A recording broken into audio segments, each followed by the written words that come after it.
तो Coulomb's law को फिर कंटिन्यूज करते हैं।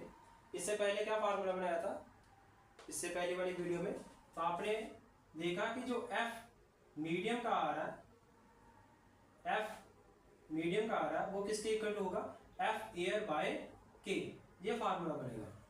और के का फार्मूला क्या बना था आपका, K is equal to A epsilon by epsilon not. ये फार्मूला याद रखना, ये डायरेक्टली के बाय डी न्यूमेरिकल में भी आता है।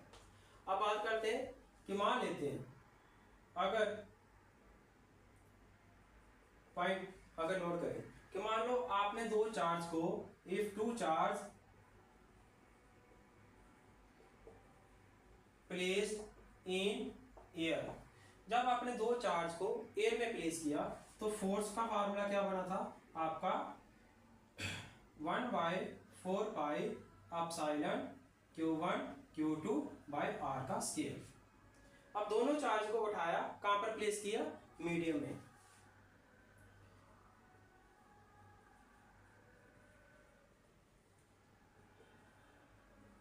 प्लेस इन मीडियम, तो फार्मूला क्या बनेगा, F is equal to medium का 1/4 pi epsilon Q1 Q2 by R का स्केयर, ये मैंने अभी बताया। तो एप्सिलॉन नॉट, ये सॉरी एप्सिलॉन को क्या मैं जहां से रिप्लेस कर सकता हूं, कैसे, देखो एप्सिलॉन किसके इक्वल होगा, एप्सिलॉन इनटू के, तो क्या ये वैल्यू आप सीधा जहां पर पुट कर सकते हैं, तो क्या बन जाएगा ये 1/4 एप्सिलॉन नॉट इनटू के Q1 Q2 बाय आर का स्केयर, ये बात समझ आई। अब वो कह रहा है कि ये जो F मीडियम है ना और ये F एयर है, ये मुझे ना इक्वल चाहिए।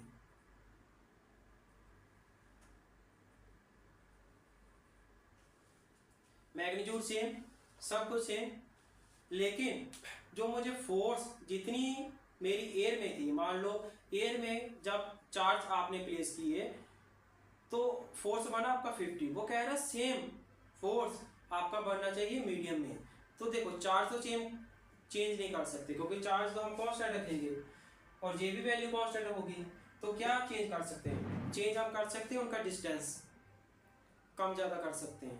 अब कम ज्यादा इतना, वो कह रहे हैं कितना कम ज्यादा करें कि जितनी फोर्स आपकी एयर में आ रही थी उतनी फोर्स की कहां पर आए, मीडियम में। तो जहां पर वेरिएबल देखा जाए क्या है, डिस्टेंस है, तो हम वो डिस्टेंस निकालेंगे जहां पर एयर में जितना फोर्स आ रहा था उतना ही फोर्स किस में आए, मीडियम में आए, तो ये इक्वेशन बनेगी।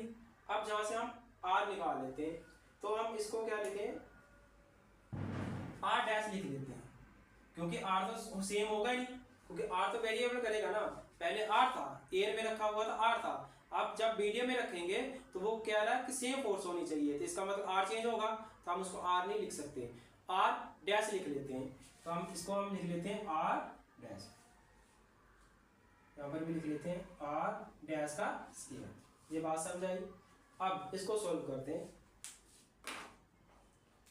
एफ एयर क्या formula, 4 pi epsilon Q1 Q2 by R का स्केयर, एयर पे तो आर का स्केयर ही बनेगा, इक्वल टू 1/4 क्या था एप्सिलॉन के आर डैश का स्केयर, ऊपर क्या था Q1 Q2 का, Q1 Q2 यही था। अब देखो 4 पाई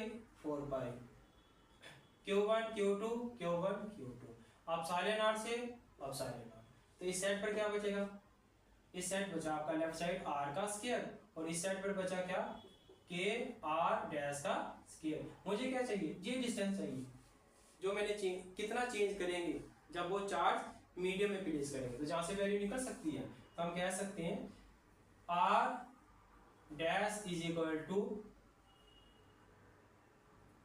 के, इसके इक्वल टू आएगा यही बना, तो जहां से आर डैश का वैल्यू कितना आएगा, आर का स्क्वायर बाय के, और आर डैश का वैल्यू कितना आ जाएगा, आर का डिवाइडेड बाय के, ये फार्मूला बना। ये फार्मूला किसका, आर का, कितना आप आर को चेंज करेंगे कि जो फोर्स है एयर में जितनी थी उतनी कहाँ पर है आपकी मीडियम में। ये कंडीशन सेटिस्फाई करने के लिए तो ये एग्जैक्ट फार्मूला आपका आ सकता है।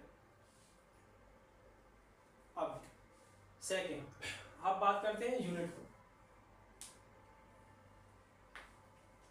एसआई में जो यूनिट होता है चार्ज का वो क्या होता है, कूलम होता है, ठीक है। और सीजीएस में जो चार्ज का यूनिट होता है वो होता है स्टैट कूलम, ठीक है। स्टैट कूलम को हम इलेक्ट्रो स्टैटिक यूनिट भी बोलते हैं, इसको सिंपल हम ESU बोलते हैं। और 1 कूलम किसके इक्वल टू होता है 3 × 10⁹ स्टैट कूलम के इक्वल टू होता है। ये वैल्यू आप याद रखना, स्टैट कूलम 1 कूलम एसआई में चार्ज का वैल्यू कितना होता है 1 कूलम के इक्वल टू होता है।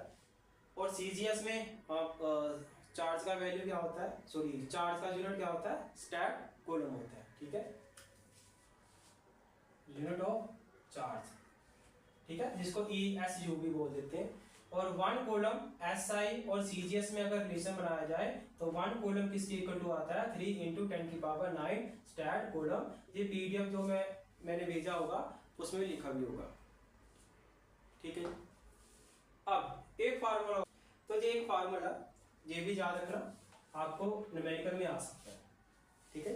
वो कह रहा है कि अगर मान लो एक डाइलेक्ट्रिक मीडियम है, ठीक है, जिसका थिकनेस T है, अगर वो दो चार्ज के बीच में प्लेस किया जाए तब फोर्स का फार्मूला क्या बनता है, तो इसका डेरिवेशन ही है, इसका सीधा फार्मूला आप ये वाला याद रखना,